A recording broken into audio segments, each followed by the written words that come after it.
Drumline is from the year 2002. So, Vincent, let's see what happened in black entertainment and pop culture in 2002. Okay. Top 5 things. Okay. Right? Number 5. Number 5. Say hello to Alicia Keys. Interesting. As in 2001, Alicia Keys released Songs in a Minor, a highly successful debut album that featured a #1 hit with Fallin' and would go on to sell more than 10 million copies. She won 5 Grammy Awards in 2002, including those for Song of the Year and Best New Artist of the Year, 2002. Solid album. Where are you on Alicia Keys? Are you? I like her. Like her? I like her. Wouldn't say like you're a fan. Solid album. Okay. I bought it. I don't remember her second album.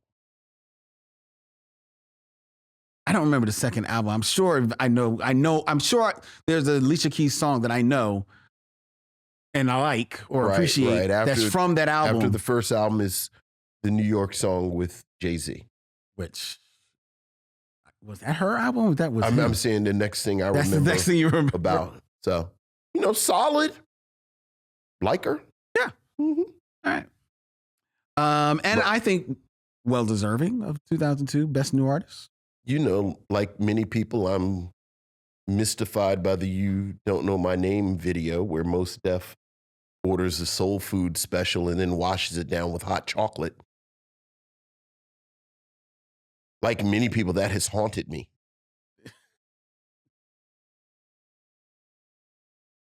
Number 4. I'm moving on. From 2002. Then he goes back the next day and orders it again. That's his thing.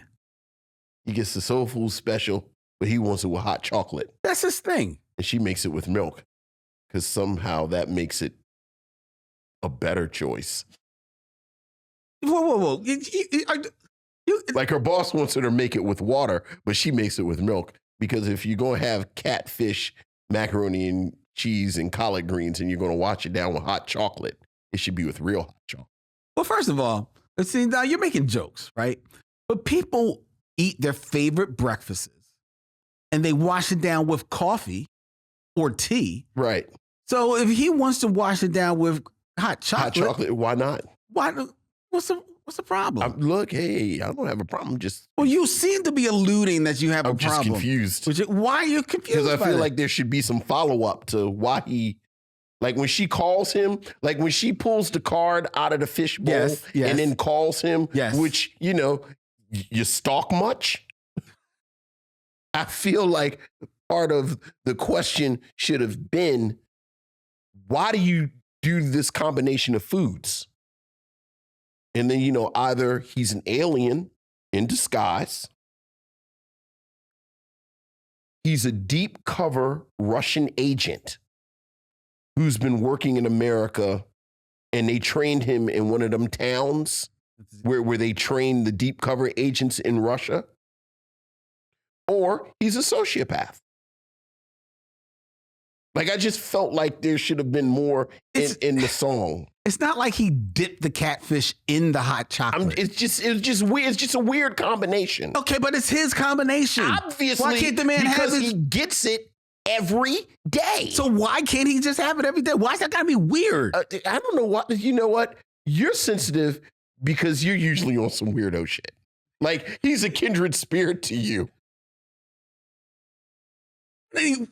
What's the next thing you asked? Yes, can I continue? You kept. You're the one that went on to this tangent. I'm just saying about hot chocolate and catfish. I'm just speaking what the people are all thinking. Nobody is thinking about this but you. Everyone has thought about this. Every one of your cohorts that gets together in the Vincent Conclave, y'all are talking about it. Go ahead. I'm just saying. Nobody else is talking about it. I'll have a special, and can I have it with hot chocolate? Okay. Go ahead. We're all rolling our eyes at you and your catfishing. Go ahead. Can I continue? Please do. Number 4. From 2002. Mm-hmm. Michael Jackson's Flying Blanket. You remember this, Vincent? I do remember Michael Jackson, he has, of course, demonstrated some very questionable judgment before. Some think he outdid himself in 2002, where he dangled his struggling 9-month-old son over his hotel balcony while staying in Berlin. In response to public outrage over the incident, Michael Jackson issued an apology. In an apparent attempt to connect with his fans gathered below, the singer held the boy using just one arm around the baby's waist over the edge of the metal railing while greeting the crowd gathered 4 stories below. Fans cheered, but some also screamed, concerned that he might drop the baby. The child, who had a towel over his head, was the singer's youngest, Prince Michael II. Jackson was in Berlin to accept an award for his philanthropic work on the behalf of children, a Lifetime Bambi Entertainment Award, in fact, but the incident was roundly condemned for potentially endangering his very own child. He will go on to issue a statement, like I said, via his lawyer, calling the incident a terrible mistake. I offer no excuses for what happened. I got caught up in the excitement of the moment. I would never intentionally endanger the lives of my children. You remember that moment? I very much remember it. That was, he apologized. He got caught up in this, but that was, man. That was, And I think the other thing, to be what is left unsaid is that, yes, he dangled the child over the balcony, 4 stories above all these people. But the other thing, this is Michael Jackson, who doesn't give off the image of some very virile, super, even remotely athletic type of person. And while this is just a baby, it was with one arm that he was holding his baby. It really was a scary moment. It was very disturbing. It was. To see. It was. All right. Continuing, number 3. 2002, Vincent. I asked you for 2000. Let's see if you can do for 2002. Okay. What was the number 1 black film for that year? I'll give you a hint. Sci-fi. Did the Men in Black come out that year? You are the man, Vincent. Men in Black 2. It was only 2? Men in Black 2. Interesting. It was a 2002 science fiction comedy, of course, starring Will Smith and Tommy Lee Jones. Yeah. The film, while receiving only mixed reviews, went on to gross $442 million worldwide in 2002, which is a big number, becoming the 5th highest grossing film of the year. There you go. I know you're a fan of Men in Black. Diminishing returns, but 2's not bad. It's not bad. Yeah, 2's watchable. It starts to, it's getting a little shaky though. Yeah, most definitely. The problem with the high concept is that almost by definition, if you keep going back to the well, it dilutes it, which is what makes Planet of the Apes so special, because they figured out a way to keep recreating, doing something a little new. You're talking about the original? The original. Okay. The original. So go ahead. I don't know if I necessarily agree with that. I think there was some diminishing returns on the first series. I don't think there were diminishing returns. I think diminishing returns is a little different from... Actually, I don't think it's diminishing returns, because I think the second Planet of the Apes is the weakest one. The second... Beneath is not better than Escape or Conquest. Well, I don't like the third one. The third one is when everybody dies. Right. But that's better than Beneath. Beneath is the one where... Which one is that the second? Where Charlton Heston shows up at the very end with the psychics. Yeah, Beneath is and Conquest is better than all of them except for the original. Whereas with Men in Black, each subsequent film is weaker than the one before it. Yeah, maybe, I don't know. I guess the third one is, you're saying it's better, but it's just so dark, that ending. I mean, it's not. But I know that doesn't mean that it's not better. But I don't know, that ending is just so dark, man, that it's just, I mean, they shoot a baby. They do shoot a baby. Look, the monkey baby gets shot. You're gonna have to live with that if you're gonna be in Planet of the Apes. You like Planet of the Apes, it's gonna be a dead monkey baby. A dead monkey is different than they shot the baby. Not a dead monkey baby. They shot the baby, and then they shoot the monkey. It's dark. Right. Anyway, go ahead. I gotta keep it moving. I'm sorry. All right, number two. Number two from 2002 is the Associated Press Athlete of the Year. Now, the reason why I point this out, the Associated Press would elect a athlete of the year, and they would select a male athlete and a woman athlete. Okay. In 2002, their male athlete of the year, in the midst of a streak of 5 straight years, being voted the male athlete of the year, is Lance Armstrong. Okay. In 2002, for the first of only 2 times being elected the female athlete of the year, is Serena Williams. Okay.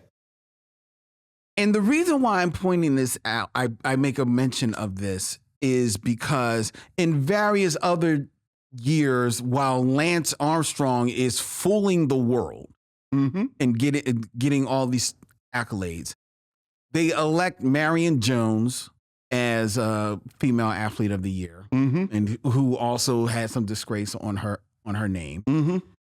3 times they give it to Annika Sorenstam. Sure. Like considered one of the greatest female golfers. Absolutely. One of the greatest golfers. Sure. Of all time. Sure, absolutely. Right? But I contend that within this time, you could have, and I would say probably rightfully should have, given that title to Serena Williams by herself. All right, I'm with you. And it's like it is almost finding some evidence of trying to find some reason not to give a black woman her justice. Right. It's like these cases with these high schools where the black kid is a valedictorian, and then suddenly they change the rules and they have to share. See, there you go. Exactly. All right. So and especially considering that it's 5 years in a row. Oh, in a row. Lance Armstrong. Absolutely. Because he cheated and won a bike race. He did. That was it. Serena Williams is grand slamming like crazy for 319 consecutive weeks. Yes. She is the #1 women's player in the world. Absolutely. And there is argument that she is the #1 tennis player in the world. There's, to this day, argument that she may be the greatest tennis player ever. I would say she was. Sure. You know? So, I mean, like, that really annoyed me. Okay. I felt like I wanted to point that out. Well, look, it is your top 5. That is a top 5 factoid from the year 2002. All right. However, the #1 factoid from 2002. I thought we were going to still be talking about sports. Sorry, go ahead. I know. Thank you for allowing me. Well, you saw, I actually you just let it go. Did you see I brought in something? I said it's like the valedictorian. Yep. See, I was paying attention. You were. I was. Very good, Vincent. I was engaged. You were. You started talking about female golfers, though. I was like, oh boy, we deep in the woods right now. We're a long way from home, and we don't know where we are. We're playing to our demographic. Yes. The #1 thing from 2002, unfortunately, is a sad one.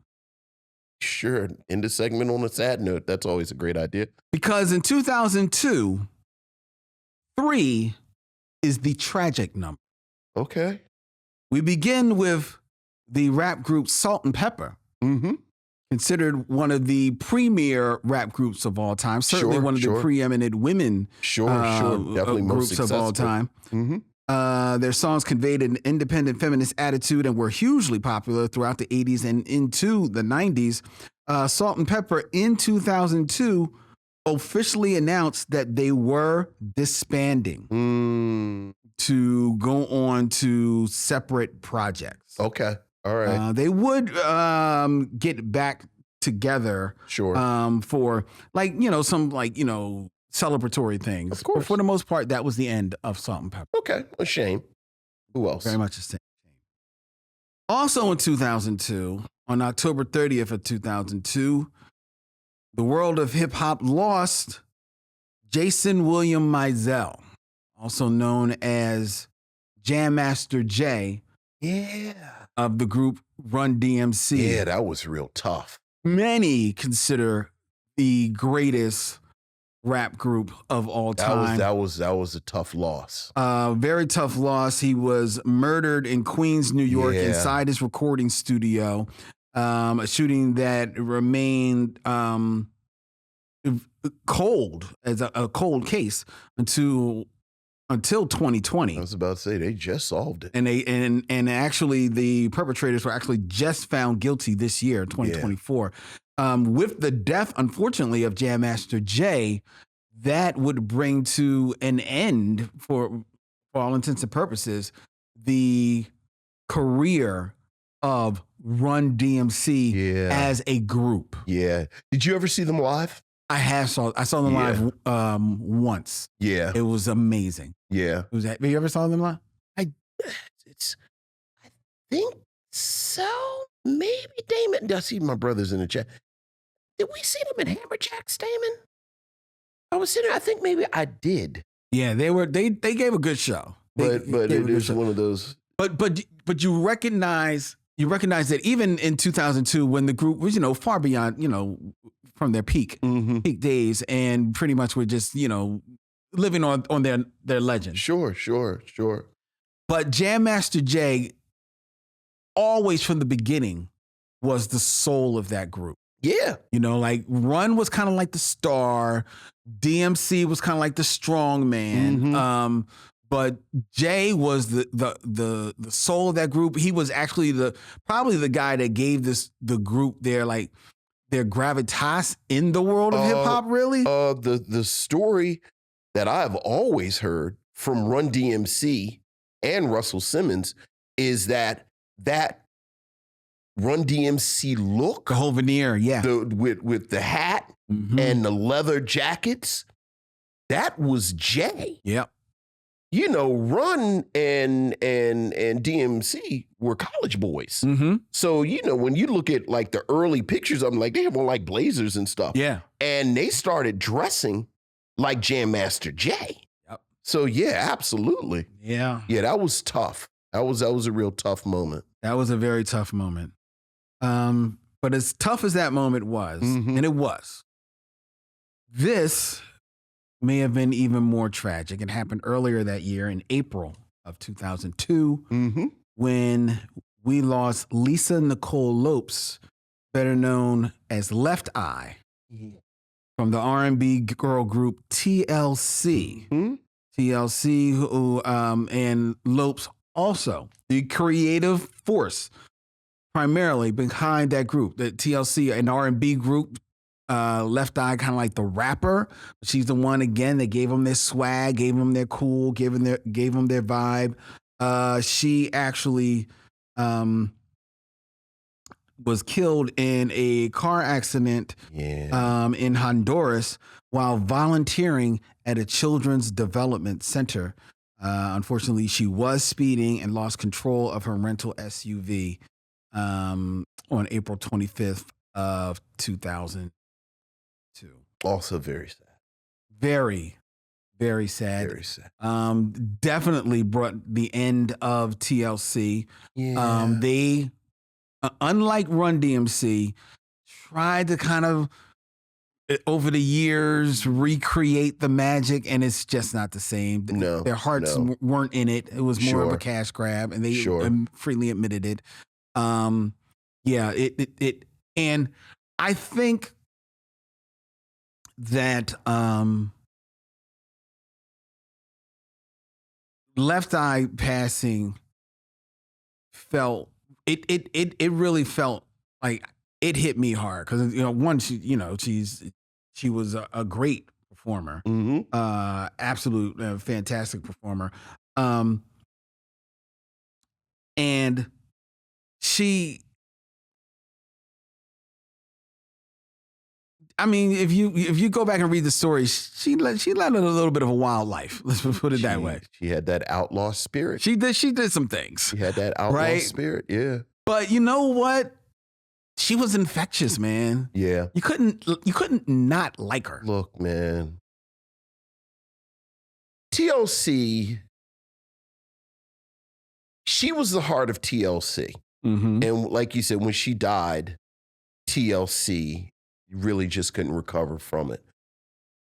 But it was almost like a domino effect because I always felt like TLC at that moment was the heart of Black music. They were kind of like one of the connective tissues. Right, like when TLC was gone, I felt like things got a little colder. Because they were fun. Because they were fun, and it's almost like after Biggie and Tupac both died, like the tone just felt a little colder. Yeah. And while it certainly wasn't as dramatic as the events leading to Tupac and Biggie's death, it was the same. It just felt colder. Yeah, you know what? It's interesting you bring that up because I'm thinking about, the lane in which they operated in. They were R&B. Because of T-Boz and Chili. But they definitely could flow in the rap lane because of Left Eye and because of like their whole vibe, and Jermaine Dupri, producing for them and everything like that. But they came off as not full of themselves. They were fun. They were fun. Yeah. They didn't try to come off as crazy sexy. I remember T-Boz was actually voted like one of the best looking women in the world one year. But you didn't all of a sudden see her on runways or anything like that. She was like, thank you and keep it moving. They stayed very grounded with it. Whereas opposed to and I'm thinking of Jodeci or Belle Biv DeVoe, they kind of either lean too hard one way or the other and, were R&B, but wanted to also be like these considered like hard thuggish type of rappers and stuff, which felt false, and TLC always felt 100% just genuine with them, man. See, Tanya already tried to trigger me with the Charles Stepney earlier in the show. I am not taking the bait and falling into a 90s R&B conversation and everything because, I have a lot of opinions about this moment. I know you do. With exactly what you're talking about. I know. And I'll just agree with you and say TLC was not guilty of some of the behavioral aspects that you're talking about. That's very true. So it was very sad. We're going to keep it moving. We're going to keep it moving. Keep it moving.